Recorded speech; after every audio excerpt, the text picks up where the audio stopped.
नमस्ते बच्चों, सुप्रभात।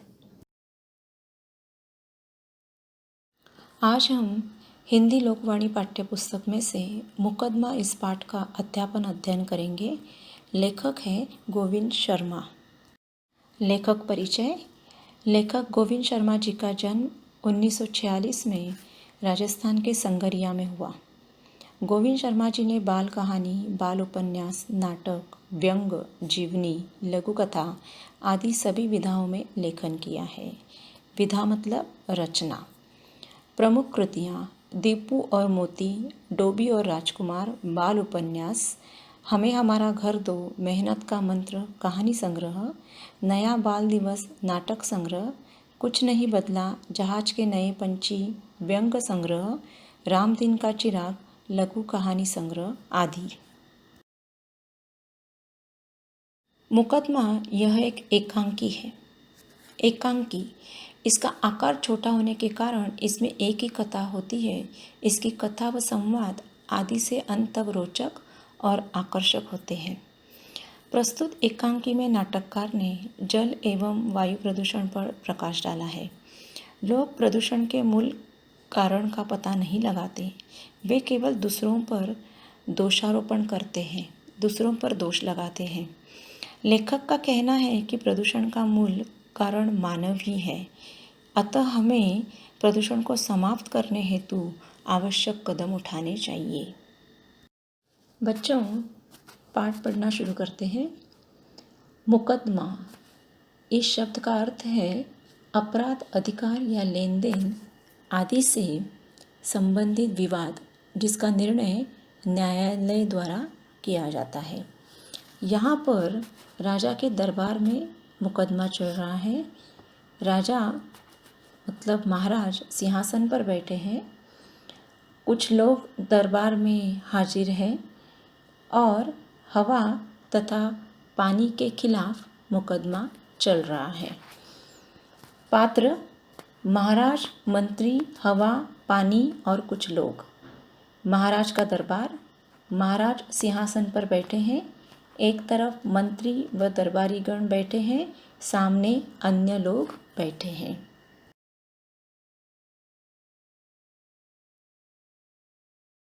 महाराज: मंत्री जी, शिकायत करने वाले लोग आ गए हैं। मंत्री खड़े होते हुए: हाँ महाराज। महाराज: जिनके बारे में शिकायत आई है, क्या उन लोगों को भी यहाँ बुला लिया गया है? मंत्री: हाँ महाराज, आज सब शिकायतें हवा और पानी के बारे में हैं। वे पास के कमरे में बैठे हैं। महाराज: ठीक है, मुकदमे की कार्यवाही शुरू करें। पहले पानी को बुलाया जाए। मंत्री इशारा करते हैं। भीगे कपड़े पहने एक लड़का हाजिर होता है। उसके कपड़ों के भीतर छिपे टेप रिकॉर्डर से पानी के बहने की कलकल आवाज़ सुनाई दे रही है। पानी: महाराज की जय हो। महाराज: पानी, तुमसे इन लोगों की शिकायत है। यदि शिकायत सच साबित हो गई तो तुम्हें राज्य के कानून के अनुसार दंडित किया जाएगा। दंडित करना, दंड देना, सजा देना।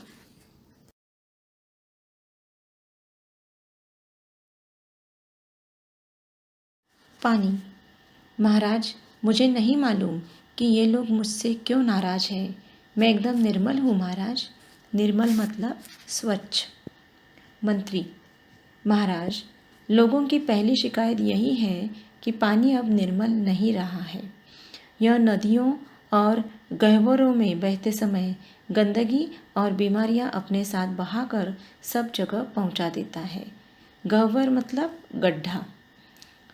पानी: महाराज, ये लोग पहले की तरह पानी की रखवाली नहीं करते हैं। पशुओं को जोहड़ के भीतर तैरने छोड़ जाते हैं। जोहड़ मतलब छोटा प्राकृतिक तालाब।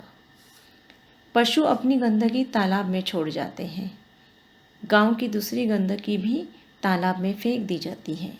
नदियों में कारखानों की गंदगी व शहर के गंदे नाले का पानी छोड़ा जाता है। महाराज, मैं अपने आप गंदा नहीं होता।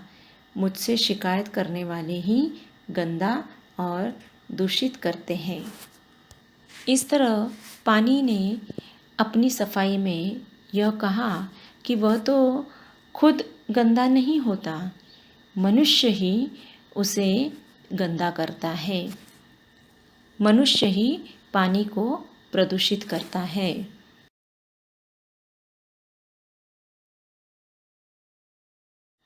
पानी की बातें सुनकर महाराज ने वहाँ पर उपस्थित लोगों से पूछा, महाराज, भाइयों, आपके पास इसका क्या जवाब है? लोग आपस में फुसफुसाकर बातें करते हैं। फुसफुसाकर मतलब किसी को सुनाई न दे, इतनी धीमी आवाज़ में।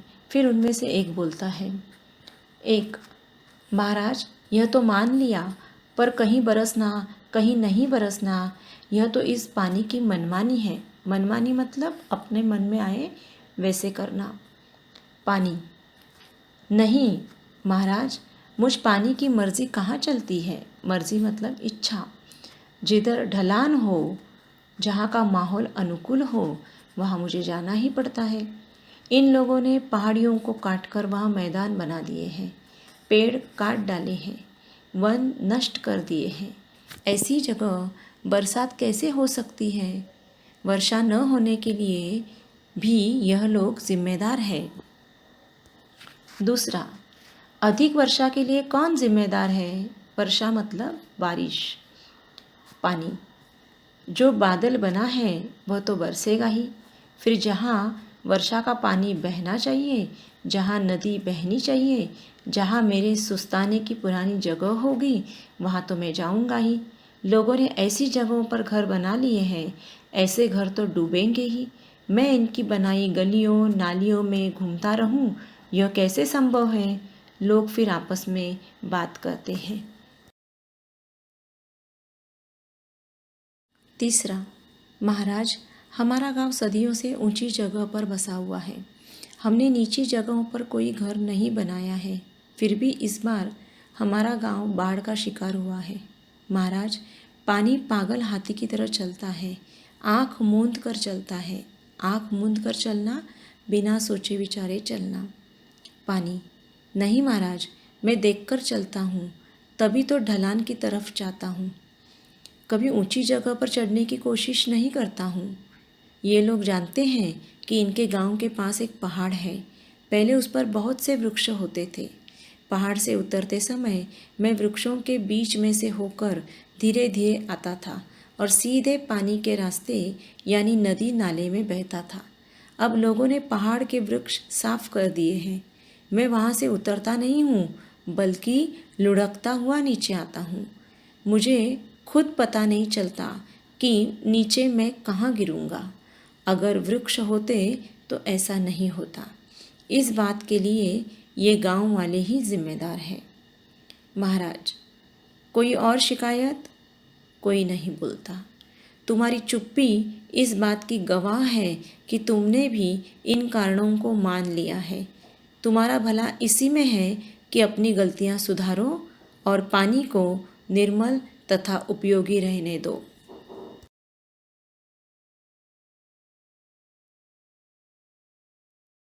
दूसरा दृश्य, वैसा ही दरबार। इस बार पानी की जगह हवा है। हवा बनी लड़की के पंख उड़ रहे हैं। पर्दे के पीछे रखे पंखे की हवा सीधे उस पर पड़ रही है। साएं साएं की हल्की आवाज़ आ रही है। महाराज, मंत्री जी, हवा के प्रति लोगों की क्या शिकायतें हैं? एक आदमी आगे आता है। आदमी, महाराज की जय हो। महाराज, आजकल हवा में खुशबू नहीं होती। यह हर समय हमारे यहाँ बदबू फैलाती है। इसकी बदबू के कारण रहना मुश्किल हो गया है। हवा, महाराज, यह आरोप झूठा है। बदबू के कारण तो मेरा जीना कठिन हो गया है। अपने आप में मेरे पास न तो खुशबू है न बदबू। पहले ऐसा नहीं होता था। आजकल ये लोग मरे हुए पशु पक्षियों को यहाँ वहाँ डाल देते हैं। उनके कारण मैं बदबू वाली हो जाती हूँ। इनके कारखानों से निकली गंदगी और गैसें मुझ में घुल जाती हैं और यह बदबू दूर तक फैलती रहती है। मुझे याद है कि एक बार भोपाल के एक कारखाने से निकली जहरीली गैस मुझ पर सवार होकर दूर दूर तक फैल गई थी और कितने ही लोग रात में सोए हुए ही मौत के मुंह में चले गए थे। इन लोगों से कहिए कि ये गंदगी के ढेर न लगाए, सफाई रखे, कचरे से कंपोस्ट खाद बनाएं। बच्चों, हमारे भारत देश के मध्य प्रदेश राज्य के भोपाल शहर में 3 दिसंबर 1984 को एक भयानक औद्योगिक दुर्घटना हुई। भोपाल स्थित यूनियन कार्बाइड नामक कंपनी के कारखाने से एक जहरीली गैस का रिसाव हुआ, जिससे हजारों लोगों की जानें गई और बहुत सारे लोग शारीरिक अपंगता से लेकर अंधेपन के भी शिकार हो गए। हवा का कहना है कि मनुष्यों की गलतियों के कारण ही प्रदूषण होता है। यहाँ वहाँ गंदगी के ढेर हम देखते हैं और अक्सर ऐसा ही होता है कि बदबू हवा में फैल जाती है और हमारा सांस लेना दुर्भर हो जाता है। आदमी: लेकिन तुम अचानक चलकर हमारी आंखों में मिट्टी डाल देती हो, सब कुछ तबाह कर देती हो। क्या इसका हमने तुम्हें न्योता दिया था? तबाह करना, नष्ट करना, न्योता देना, निमंत्रण देना। हवा: मैं किसी के निमंत्रण का इंतजार नहीं करती, चलना मेरा काम है। आप कहते हो तो लो, मैंने चलना बंद किया। हवा का चलना बंद हो जाता है, सभी घुटन महसूस करते हैं। मंत्री: अरे हवा रानी, नाराज मत हो, धीरे धीरे तो चलो, सांस लेना मुश्किल हो रहा है। तुम चलोगी नहीं तो लोग जिंदा कैसे रहेंगे? हवा बहने लगती है। महाराज: हवा के बारे में कोई और शिकायत? औरत: महाराज, हम अपने घर साफ सुथरे रखते हैं, पर हवा आंधी बनकर आती है और हमारे घर रेत और कूड़े से भर देती है। हवा तो बहे, पर आंधी क्यों? हवा: महाराज, आंधी से इनका मतलब मेरे तेज चलने से है। वैसे तो मैं हर समय बहती रहती हूँ, पर इन्हें जब गर्मी लगती है तो पंखा चलाकर मेरी गति बढ़ा लेते हैं। उसी तरह जहाँ भी हवा कम होती है, मैं तेज़ी से वहाँ जाती हूँ। जब मैं तेज़ी से चलती हूँ तो रेत, मिट्टी, कूड़ा आदि जो भी हल्की चीज़ें रास्ते में होती हैं, मेरे साथ उड़ने लगती हैं। ये अपने घर और दुकान साफ करके कूड़ा घर के आसपास गली में या सड़क पर डाल देते हैं। कई बार गांव के बाहर कूड़े के ढेर लगा देते हैं। इनका फेंका कूड़ा ही वापस इनके घरों में जाता है। महाराज, लोग अपने गांव या शहर में पॉलीथीन की थैलियां सड़कों पर फेंकते हैं। वे मेरे साथ उड़कर खेतों में फैल जाती हैं और फसलों को नुकसान पहुंचाती है। जैसी करनी वैसी भरनी। इसमें मैं क्या कर सकती हूँ? इससे मेरा भी मन बड़ा दुखी होता है।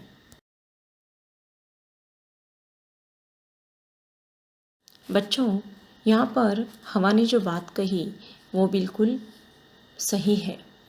मनुष्य को जीने के लिए रोटी, कपड़ा, मकान की आवश्यकता तो है, शिक्षा भी जरूरी है, लेकिन हवा के बिना वह एक पल भी जीवित नहीं रह सकता। तो यहाँ पर मनुष्य ने इस बात को समझ लेना है कि शुद्ध हवा उसके जीवन के लिए बहुत जरूरी है। हवा भी प्रदूषित होती है क्योंकि मनुष्य ने अपने आसपास के पर्यावरण को दूषित कर रखा है। जहाँ कहीं पर कूड़ा कचरा फैला हुआ है घर के बाहर, वो हवा के चलने पर हमारे ही घरों में वापस आता है। हम पॉलीथीन की थैलियाँ इस्तेमाल करते हैं, आप तो देखते ही हैं सड़कों पर कितनी मात्रा में ये थैलियाँ बिखरी पड़ी रहती हैं। जानवर भी इन थैलियों को अनाज पदार्थ खाते वक्त इन थैलियों को वे निगलते हैं, उन्हें भी परेशानी होती है। और खेतों में अगर ये थैलियाँ फैल जाएं तो फसल को भी नुकसान पहुंचाती है। तो यहाँ पर बात यह आती है कि मनुष्य की जैसी करनी है, जैसा उसका कर्म है, वैसी ही भरनी है, मतलब वैसा ही उसे फल प्राप्त हो रहा है। तो इस बात से हवा भी बहुत दुखी है। वो चाहती है कि मनुष्य अपनी गलतियों को समझ ले, स्वीकार कर ले और उसमें सुधार करे। महाराज, मैंने सबकी बात सुनी है। लोग हवा पानी से दुखी तो हैं, पर कसूर इनका नहीं है। कसूर मतलब दोष। लोगों को सफाई की आदत अपनानी होगी, तभी ये दूषित होने से बचेंगे। हमें चाहिए कि हम हवा और पानी को अपना दोस्त मानकर उन्हें नुकसान न पहुंचाएं और इन्हें प्रदूषण से बचाने के उपाय खोजें, उचित कार्यवाही करें। इसमें ही हमारा भला और बचाव है। लोग हवा पानी के प्रति दोस्ती का भाव दिखाते हुए चले जाते हैं। यह एकांकी रूपी पाठ मुकदमा हवा पानी का संग्रह से लिया गया है।